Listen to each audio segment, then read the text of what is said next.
Buenas. Eh, Empecemos por el punto 1, el fundamento de control de versiones en este curso allí. Vamos a mirar en este fundamento de control de versiones básicamente qué es versionar código. Recordemos que de alguna manera nosotros siempre hemos trabajado con versionar archivos. Por ejemplo, a veces tenemos la oportunidad de tener un archivo que vamos a entregar, sea un Word, sea un Excel, le colocamos un nombre y dentro del nombre nosotros colocamos em, por ejemplo, la versión, a veces la forma de nosotros de versionarlo es haciéndole una copia. Hoy en día existen carpetas Drive y eso, y ellos manejan, a veces no usamos el manejo histórico de ellos, pero pues igual nosotros a veces hacemos la copia para manejar las versiones. En desarrollo ocurre algo similar, a pesar de que se tienen archivos y esos archivos forman proyectos, por ejemplo, soluciones en particular, se necesitan muchas veces los archivos tenerle diferentes versiones. Pero el punto es que si uno maneja el archivo propiamente, pues es muy fácil manejarlo, uno manejará las versiones. El punto es cuando empiezan a interactuar diferentes personas. En este caso, normalmente el desarrollo, por ejemplo, implicaría que se tiene que hacer algún tipo de proceso sobre esos archivos para después desplegar eso, la aplicación en algún servidor para que la usen los clientes o les hagan pruebas, un equipo de pruebas. Entonces, el punto es, como les decía, qué ocurre cuando empiezan a entrar más de una persona a modificar los mismos otros archivos o los archivos de un mismo proyecto o solución. Entonces empiezan a interactuar varias personas y eso se vuelve bastante engorroso. Cada uno, la pregunta es, ¿cómo manejamos entonces esto aquí? Igual hay que aplicar un proceso.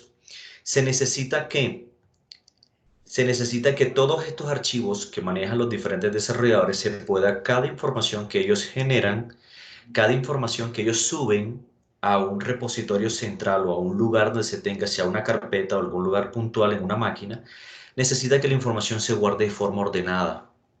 Se le aplica algún proceso para que se guarde de forma ordenada, guardar, saber quién hizo el cambio, cuáles fueron los cambios que se hicieron a través del tiempo. Entonces, todo este proceso de guardarla de forma ordenada, los cambios, la información en los archivos, guardar quién lo hizo, ver históricamente los cambios, esto es lo que se conoce como versionar código, básicamente, para aplicarle un proceso y así utilizarlo para desplegar o para entregar esta información al cliente o algún cliente interno. Entonces, ya mirando esto, hay sistemas hoy día y que son software que se encargan de hacer este proceso.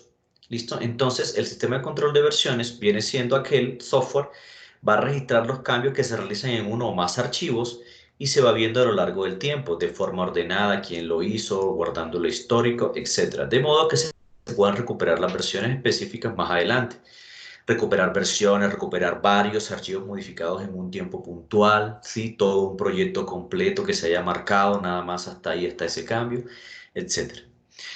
Eso es lo que son los sistemas de control de versiones o Control Version System, CVS, como por las siglas en inglés. Miremos algunas ventajas dentro de los sistemas de control de versiones. ¿Qué se puede hacer? Regresar a versiones anteriores de tus archivos. Obviamente, si se hizo un cambio particular antes, yo puedo volver a una versión anterior para poder recuperar a ver qué fue lo que hizo, porque por si se hace un cambio que de pronto no se quería. Otra de las ventajas es que yo puedo regresar a una versión anterior de un proyecto. Por ejemplo, yo necesito el estado hasta cuando quedaron un conjunto de archivos o todos los archivos de un proyecto o una solución en particular. Necesito congelarla ahí. ¿Por qué? Porque el equipo de prueba, yo le monté esa versión y necesita solo esa hasta ahí, no los cambios que se hicieron de ahí en adelante. Sí, entonces yo necesito, a veces eso se llama, se conoce como una etiqueta, donde se marcan todos los archivos hasta cierto punto para recuperarlos hasta cierto punto que se modificaron. Y ahí yo puedo congelar o hacer un snapshot o una foto, en este caso del archivo.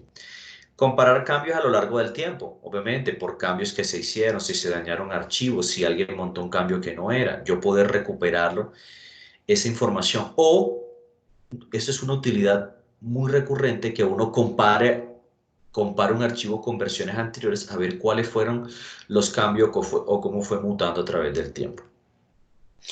Ver quién introdujo un problema y cuándo ocurrió, en qué momento, para volver a una versión anterior, para mirar responsables, etc. Y por último, asociar procesos de integración y despliegue continuo.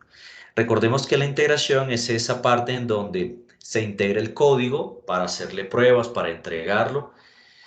Entonces, normalmente la integración siempre se hace, existe una persona que cuando ya se terminan los desarrollos de trabajar, se integra el código para desplegarlo, hacerle pruebas en particular. Hoy en día estos procesos de integración son automáticos, existe un proceso con una máquina, un agente que se encarga de descargar automáticamente el código, le hace pruebas, le hace compilación, le hace revisión de código y todas las tareas que se puedan incluir.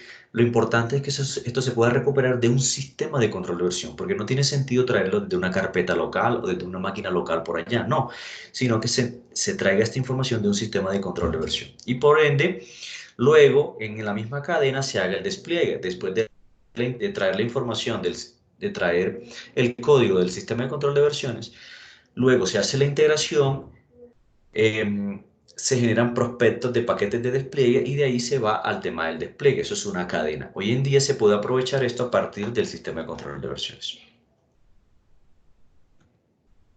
Bueno, esto en cuanto a los fundamentos de control de versiones.